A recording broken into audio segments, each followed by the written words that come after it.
Now, this is now the one I do. I grated the carrots because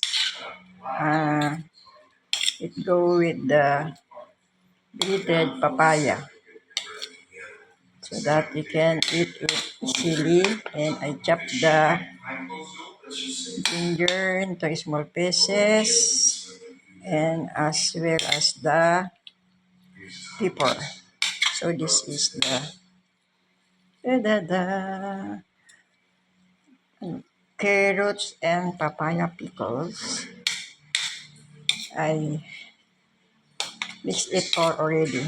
Have the pepper, vinegar, and I put pineapple juice in this one. That's it. Mix it now. And some resin. So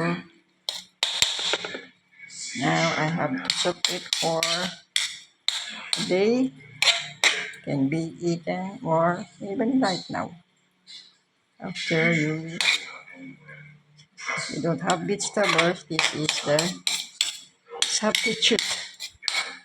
Ito ang pang-substitute sa kung walang gulay, lalo na kung ang ulam ay dry. Okay, and make it cool. I think it's already cool. I'm going to try it.